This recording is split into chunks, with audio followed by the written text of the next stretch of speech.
Well guys आ गए हैं हम अपने जो हमारा पाक स्टडी लेक्चर्स है उसके हवाले से आज हमने आपके लिए एक ज़बरदस्त टॉपिक लाया है।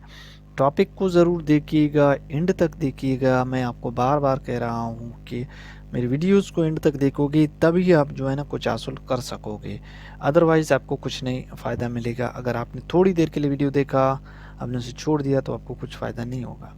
तो मैं कह रहा हूँ एग्ज़ाम्स में एमसीक्यूज़ वाले हैं, जो एग्ज़ाम वाले हैं उनके लिए ये ज़बरदस्त टॉपिक्स हैं। मुताला पाकिस्तान के हवाले से मैं उनके लिए एक एक टॉपिक्स ज़बरदस्त टॉपिक्स लाता रहूँगा। तो आज मैंने एक ज़बरदस्त टॉपिक्स आपके लिए लाया है, वो है शिमला कॉन्फ्रेंस 1945। तो चलिए उसको स्टार्ट करते हैं। ठीक है, आते हैं अपने स्क्रीन पर। शिमला कॉन्फ्रेंस 1945, ये सवाल मैंने अक्सर कई जगह पे देखे हैं। मैंने क्वेश्चन पेपर्स में पास्ट में इसको देखा है। जो लोग एग्ज़ाम्स की तैयारी करते हैं, मैं कहता हूँ उनके लिए ये एक बेस्ट क्वेश्चन हो सकता है। तो इससे आप नोट्स तैयार कर लीजिएगा, आपको इससे फ़ायदा भी मिलेगा। तो चलिए स्टार्ट करते हैं शिमला कॉन्फ्रेंस को। शिमला कॉन्फ्रेंस 1945। गाइज मैंने 1940 से शुरू किया है इस बुक को। 1940 से जितने भी तहरीक पाकिस्तान, मेरा मतलब है जो पाकिस्तान की जो तारीख़ है उसके हवाले से 1940 से जितने भी टॉपिक्स हैं मेन टॉपिक्स मैं आपके लिए ला रहा हूँ। फिर मैं उससे पीछे 1940 से पीछे के जो जितने भी टॉपिक्स अहम होंगे वो भी मैं आपके लिए लाता रहूँगा। तो वेल स्टार्ट करते हैं। फाइन। शिमला कॉन्फ्रेंस 1945, ये जहन में होना चाहिए कि शिमला कॉन्फ्रेंस 1945 को स्टार्ट हुआ था।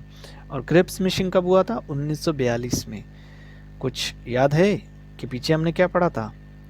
और जो करारदाद पाकिस्तान था वो कब था? मैं आपसे सवाल पूछूं तो आप जवाब दे सकोगे। तो ये जहन में होना चाहिए, करारदाद पाकिस्तान, उसके बाद क्रिप्स मिशन, उसके बाद हम आगे किस पर? शिमला कॉन्फ्रेंस पर।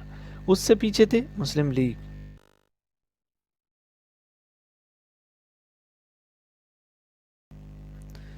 चलिए, थोड़ा सा हमारा कनेक्शन कट गया था, लेकिन मेरी आवाज़ थोड़ी सी नहीं आ रही होगी क्योंकि कनेक्शन कभी कभार रुकता है हमारा ऑडियो का, इसलिए मैं आपसे माजरत चाहता हूँ। तो चलिए स्टार्ट करते हैं अपने इस टॉपिक को। हमारा टॉपिक है शिमला कॉन्फ्रेंस 1945। ये क्या बला थी, ये क्या है, आज इसमें जानेंगे। सबसे पहले इसका पस मंज़र देखते हैं, व्यू देखते हैं। क्या व्यू था? 1942 में क्रिप्स मिशन की नाकामी के बाद इंडियन नेशनल कांग्रेस ने हुकूमत बरतानिया पर दबाव डालना शुरू कर दिया कि वो हिंदुस्तान से अपना बोरिया बिस्तरा यानी कि इक़्तिदार ख़त्म कर दे और अख्तियारात अक्सरियती जमातों को मुंतकिल कर दे। गांधी ने अपनी तहरीकों को तेज़ तर कर दिया। अवाम को कहा गया कि वो अदालतों और दफ्तरों का बाइकाट करे। तो थोड़ी सी मैं आपको जल्दी में पढ़कर दे दिया। तो मतलब यही था कि जब 1942 में क्रिप्स मिशन नाकाम हुआ तो इंडियन नेशनल कांग्रेस वालों ने क्या किया? दबाव डाला। किस पर दबाव डाला? हुकूमत बरतानिया पर, कि भैया अब जो है ना अपना बोरिया बिस्तर उठाओ और चले जाओ और इक़्तिदार हमें दे दो। ये हैं इंडियन नेशनल कांग्रेस वाले कह रहे थे। अब इनकी चालाकी तो देखो, गांधी ने फिर अपनी तहरीकों को तेज कर दिया। अब उसकी तहरीकें क्या क्या थी गांधी की? अगर आपकी तहरीकों को पढ़ना है तो आप हिस्ट्री में पीछे जाओ, आपको मिलेगा। अवाम को कहा गया, अवाम को किसने बताया? इस गांधी ने बताया अवाम को कि वो अदालतों को मतलब बाइकाट कर दे, दफ्तरों को छोड़ दे। अब देखिए ये गांधी कितना सख्ती कर रहा है। अब ये अंग्रेज़ पर भी दबाव डाल रहा है कि चले जाओ, इक़्तिदार हमें दे दो, हिंदुस्तान को छोड़ दो। उसके बाद उसने अवाम को कहा कि अदालतों को छोड़ दो, दफ्तरों से बाइकाट करो। सिविल नाफरमानी की तलकीन की गई कि भैया जो सरकार है उसकी जो है ना नाफरमानी करो। जलसों जुलूसों के ज़रिए कुव्वत का ज़बरदस्त मुजाहरा जारी रहा। जुलूस निकाले गए, जलसे निकाले गए, ज़बरदस्त वोटिंग किया गया। किस पर? बरतानिया पर, ताकि वो बरसगीर को छोड़ दे। अब ये कब की बात है? जब वो क्रिप्स मिशन बेचारा नाकाम होकर चला गया, उसे कुछ मिला नहीं। उसके बाद जो है ना ये सिलसिला तेज़ हो गया। गांधी ने हिंदुस्तान छोड़ दो तहरीक का आगाज़ किया। अब गांधी ने एक तहरीक था, हिंदुस्तान छोड़ दो भैया, छोड़ दो चले जाओ। किन को कहने लगा? हुकूमत बरतानिया को कहने लगा। गांधी और उसकी जमायत इंडियन नेशनल कांग्रेस तवक्कुआत लगाए बैठी थी कि जंग में बरतानिया को शिकस्त होगी। उन्होंने तो यही सोचा था कि भैया जापान जो है ना इस बरतानिया को शिकस्त देगी और हुकूमत हमारे पास होगी हिंदुस्तान की, जापानी हमें दे देंगे हुकूमत इस हिंदुस्तान का। तो वो यही ताड़ में थी, मतलब तवक्को लगाया था उन्होंने। उसने मुस्लिम लीग को नज़रअंदाज करते हुए हुकूमत को झुकाने का हर हरबा इस्तेमाल किया। अब इन हिंदुओं ने हर हरबा इस्तेमाल किया, हर तरीका इस्तेमाल किया, हर वो तरीका इस्तेमाल किया जिससे अंग्रेज़ तंग आ जाए, बरतानिया तंग आ जाए। ठीक है, उसने कई तहरीकें शुरू की, अपनी हिंदुस्तान छोड़ दो की तहरीक शुरू की। अवाम को उसने गुमराह किया कि भैया छोड़ दो इस सरकार के काम को, इस सरकार का कोई भी काम मत करो। ठीक है, इस तरह का। तो चलिए जी आगे बढ़ते हैं। फाइन, तवक्कुआत पूरी न हुई। बतदरीज जंग का पासा बरतानिया और उसके इत्तेहादियों के हक में पलटने लगा। अब भैया गांधी जी कहाँ जाएंगे, अब तो बचना नहीं है गांधी साहब, क्योंकि जंग का पासा ही पलट गया, बरतानिया जीतने लगी। ठीक है, उसके इत्यादि जो है ना जंग को जीतने लगे। अब हालात बदल गए, तो कांग्रेस ने मुस्लिम लीग को साथ मिलाकर अपने दबाव को बढ़ाना चाहा। अब इस गांधी ने क्या किया, इसने कहा कि भैया क्यों ना हम कायदे आज़म को साथ मिलाएं, मुसलमानों को साथ मिलाएं, कायदे आज़म से एक मुज़ाकरात करें कि भैया आप हमारे साथ आओ, हम हुकूमत पर दबाव डालेंगे, हुकूमत को यहाँ से भगाएंगे बरतानिया को। ये है गांधी की एक और चाल, लेकिन इस मर्तबा कायदे आज़म साथ उनको नहीं छोड़ेंगे गांधी। ठीक है, गांधी जना मुज़ाकरात हुए। वाह क्या बात है गांधी की। गांधी ने जिना को मुश्तरका जिद्दोजहद में शामिल होने की दावत दी। आ जाओ, आ जाओ कायदे आज़म साहब, आ जाओ हमारे साथ मिलो, हम इन अंग्रेज़ों को नहीं छोड़ेंगे। लेकिन वो ऐसे जाल में फंसने वाले नहीं थे कायदे आज़म। मैं नहीं फंसूंगा गांधी, अब बार बार मैं तेरे इस साजिश में नहीं फंसूंगा। कायदे आज़म साहब ने यही कहा। कायदे आज़म मोहम्मद अली जिन्ना ने पाकिस्तान की तख्लीक के अलावा किसी दूसरे फार्मूले पर गौर करने से इनकार कर दिया। वही गांधी, हम अब एक ही सूरत में तुझसे आएंगे और वो सूरत है कि हमारे पाकिस्तान को हमें दे दो, तब हम आएंगे आपके साथ बैठेंगे। हमारा फार्मूला यही है, आप चाहो तो मंजूर करो, नहीं तो नहीं मंजूर करो। ये था कायदे आज़म साहब ने गांधी से यकमा ठिक अल्फाज के। चलिए जी, अब गांधी ने जो अपना चाल चला, अब आगे देखते हैं वेवन साहब क्या कह रहे हैं। ये वेवन साहब क्या कहते हैं। Woven plan, Wavell plan. अब वेवल क्या था, एक वायसरे था बरतानवी का, जो इस शिमला कॉन्फ्रेंस की सरबराही कर रहा था। तो उसने एक प्लान पेश किया, एक मंसूबा बनाया उसने कि भैया हम एक मंसूबा बना रहे हैं। ठीक है, एक मंसूबा बना रहे हैं। तो क्या मंसूबा था इस वेवल का, तो मैं वो आपको बताने जा रहा हूँ, just 1 minute. Lord Wavell Hindustan में बरतानवी वायसरे था। अब ये लॉर्ड वेवल साहब क्या था, बरतानवी वायसरे था। कहाँ पर, हिंदुस्तान में। उसने बरसगीर के मसाइल पर गौर करने के लिए एक कॉन्फ्रेंस बुलाने का ऐलान किया। अब इसने कहा कि भैया इस बरसगीर के मसले जितने भी हैं, जो भी मसाइल हैं, उन पर गौर करने के लिए क्यों ना एक कॉन्फ्रेंस बुलाई जाए। उसने ऐलान किया कि भैया आओ, जितने भी मसाइल हैं आपके, यहाँ पे उनको हल करते हैं। ये वेवल कह रहे हैं जो वायसरे थे हिंदुस्तान के। तो उसने प्लान बनाया था, शायद कोई प्लान बनाया होगा जो उसे भेजा होगा वहाँ से, ताकि मुस्तकबिल के आईन, हुकूमत की तश्कील, असम्बलियों के चुनावों के मुतल्लिक बुनियादी फैसले किए जाएं। वेवल प्लान में दर्ज झेल नुकात थे, शामिल थे। अब वेवल साहब ने एक मंसूबा बनाया था कि मसले मसाइल जो हैं जितने हैं आपके यहाँ मिल बैठकर उनको हल करेंगे शिमला में। तो फिर आओ आप लोग और अपने जितने भी जो आइन है, हुकूमत की तश्कील है, असम्बलियों का चुनाव है, वो सारे हम हल कर देते हैं आपको। तो उसने क्या किया, जस्ट कुछ नुकात पेश किए प्लान के। तो चलिए देखते हैं क्या नुकात पेश किए हैं इसने, क्या बता रहे हैं ये वेवल साहब। चलिए जी वेवल साहब आप क्या बता रहे हो। चलिए वेवल साहब ने कहा है सबसे पहले कि नंबर 1 का है उसने मुस्तकबिल का दस्तूर बरसग़ीर की तमाम सियासी ताकतों की मर्ज़ी से बनाया जाएगा। कहता है कि जो मुस्तकबिल का दस्तूर है, आइन है, बरसग़ीर की तमाम जो सियासी जो ताकतें हैं उनकी मर्ज़ी से बनाया जाएगा, सिर्फ एक की मर्ज़ी से नहीं बनाया जाएगा। दूसरा उसने पेश किया था गवर्नर जनरल की इंतज़ामी कौंसल बनाई जाएगी। अब जो गवर्नर जनरल है उनकी भी एक इंतज़ामी कौंसल होगी और कौंसल में बरसग़ीर की सियासी क़ुव्वतों के नुमाइंदे शरीक किए जाएंगे। जो बरसग़ीर की सियासी क़ुव्वतें हैं उनको शामिल किया जाएगा, शरीक किया जाएगा। उनमें 6 हिंदू और 5 मुसलमान होंगे। 6 हिंदू होंगे, 5 मुसलमान होंगे। फिर वही फैसला करेंगे जो गवर्नर जनरल की इंतज़ामी कौंसल है बनाने में। तो दूसरा उसका यही था। अब तीसरा देखते हैं क्या था। गवर्नर जनरल अपनी इंतज़ामी कौंसल की सदारत करेगा और कमांडर इन चीफ के अलावा दूसरे तमाम अरकान को कौंसल का ताल्लुक़ बरसग़ीर से होगा। दूसरे जितने अरकान हैं तमाम उनका ताल्लुक़ फिर होगा कहाँ से, बरसग़ीर से होगा, कमांडर इन चीफ के अलावा सिर्फ, ठीक है। और गवर्नर जनरल क्या करेगा, अपनी इंतज़ामी कौंसल की सदारत करेगा। कमांडर चीफ भी उनका अंग्रेज़ होगा। बाकी जितने अरकान हैं वो सारे कहाँ के होंगे, बरसग़ीर के होंगे। अरकान का चुनाव गवर्नर जनरल खुद करेगा। भैया ये जो गवर्नर जनरल है ये खुद अरकान का चुनाव करेगा।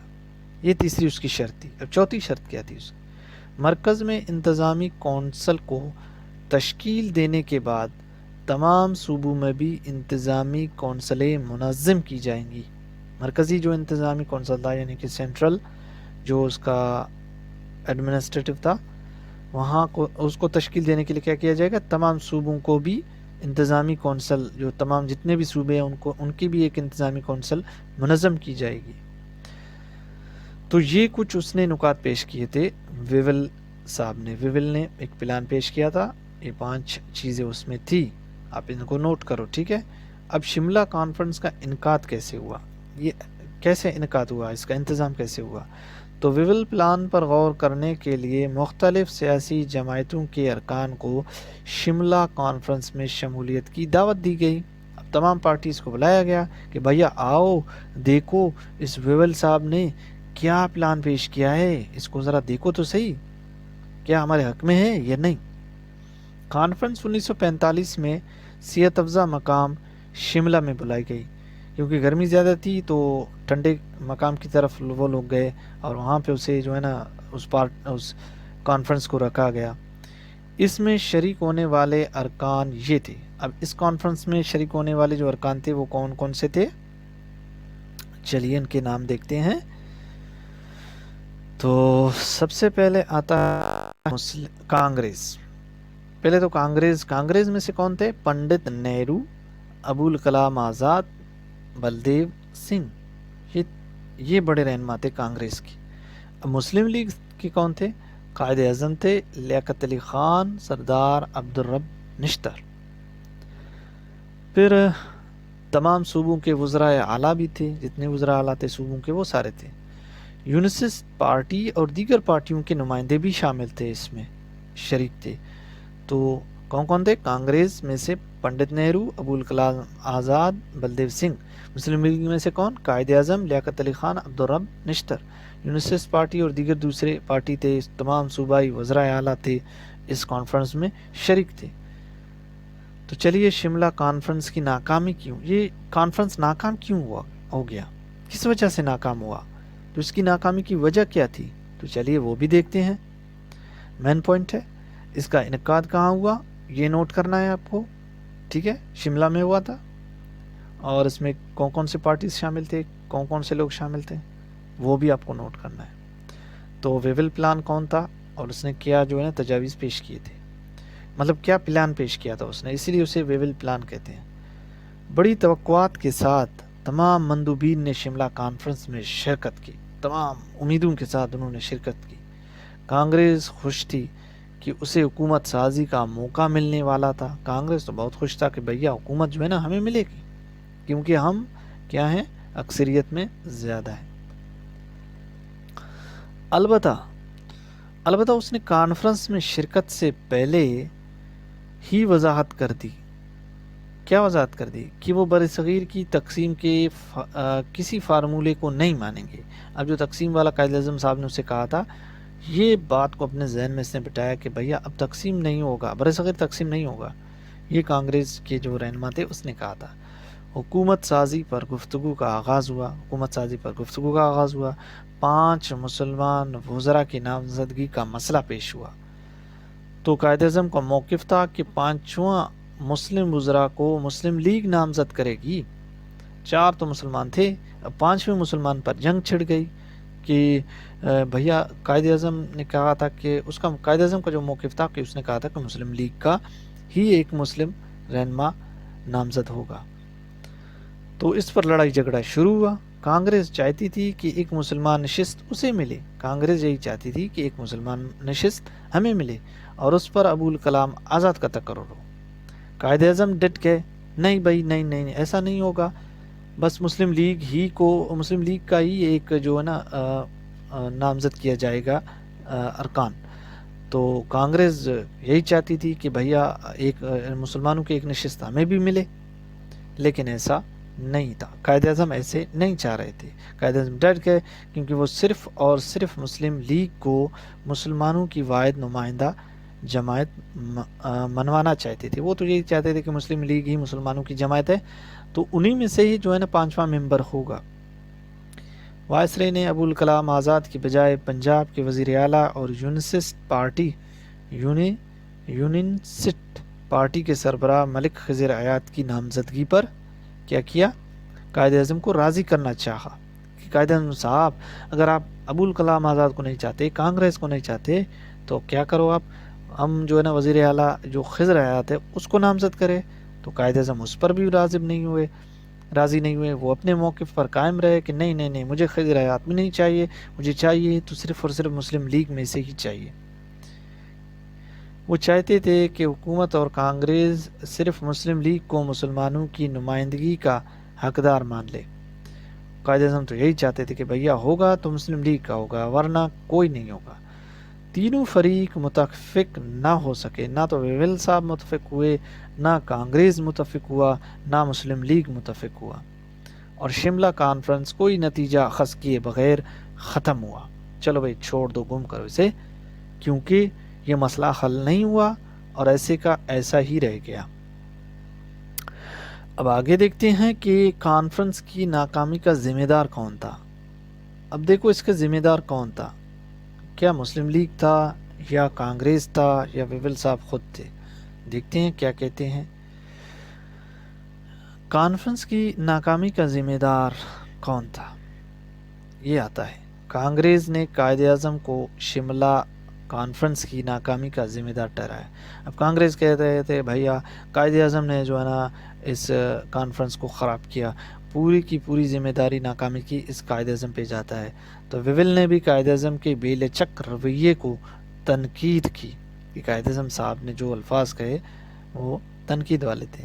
قائد اعظم نے اخباری بیان میں کہا کہ شملہ کانفرنس میں پیش ہونے والا ویول پلان دراصل وائسرے اور گاندھی کا پھیلایا گیا مشترکہ جال تھا۔ اب قائد اعظم نے کہا تھا کہ بھیا یہ جو اس نے ایک اخبار میں بیان دیا تھا کہ یہ جو شملہ کانفرنس پیش ہوا یہ ویول پلان، یعنی کہ اصل میں جو وائسرے تھا اور گاندھی تھا ان دونوں کا ایک جال تھا جو انہوں نے بچھایا تھا کہ مسلم لیگ جو ہے نا اس میں پھنس جائے، لیکن ایسا نہیں ہوا۔ اگر مسلم لیگ پلان قبول کر لیتی تو اسے پاکستان کے اصول میں کبھی کامیابی نہ ہوتی۔ اگر ہم مان لیتے، قائد اعظم کہتا ہے، تو ہم کبھی بھی پاکستان کو آزاد نہ کر سکتے۔ بظاہر نتیجہ نکالا جا سکتا ہے کہ قائد اعظم کے سخت اور غیر لچکدار رویے کی وجہ سے بات آگے نہ بڑھ سکی، لیکن آنے والے سال میں ہونے والے عام انتخابات 1945-46 کے نتائج نے ثابت کر دیا کہ مسلمان صرف اور صرف مسلم لیگ کے ساتھ تھے۔ انہوں نے کانگریس، یونینسٹ پارٹی اور مسلم مذہبی جماعتوں کو مسترد کرتے ہوئے مسلم لیگ کو ووٹ دے کر اپنی مکمل نمائندگی کا اختیار دے دیا۔ انتخابی نتائج نے قائد اعظم کی فراست اور ان کے موقف کی صداقت کا ثبوت فراہم کر دیا۔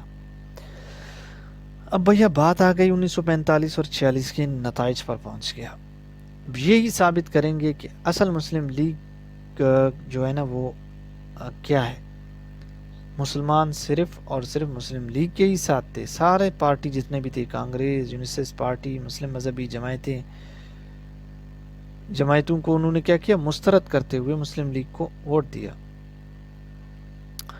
تو مطلب قائد اعظم کو کیا ہوا، فراست ہوا، اور ان کے موقف کی صداقت کا، سچائی کا جو ہے نا ثبوت بھی یہاں پہ مل گیا. کہاں پہ مل گیا، 1945 اور 1946 کے انتخابات میں، جو مسلمانوں کو کامیابی ملی. تو میں نیکسٹ ویڈیو میں آپ کے لیے نیکسٹ چیپٹر لاؤں گا، انتخابات 1945 اور 46. پھر 3 ٹاپکس ہم رہتے ہیں، اس کے بعد ہم پیچھے چلے جائیں گے. ٹھیک ہے، یا آگے چلے جائیں گے یا پیچھے مین ٹاپکس نکالیں گے. تو یہ تھا آپ کا جو شملہ کانفرنس 1945، ایک زبردست سا لیکچر میں نے آپ کے لیے تیار کیا. امید کرتا ہوں کہ آپ کو اچھا لگا ہوگا. آپ اس کے اوپر نوٹس بناؤ. میں 100% کہتا ہوں کہ اگر آپ نے اس سوال کو حل کیا، آپ نے اس کے نوٹس بنائے، آپ نے اس کو یاد کیا، تو آپ کو ایگزام میں کوئی پریشانی نہیں ہوگی. اگر یہ سوال آ گیا تو آپ اس کے اوپر کم از کم لکھ سکتے ہو. ٹھیک ہے، اوکے، ملتے ہیں نیکسٹ ویڈیو میں. Take care.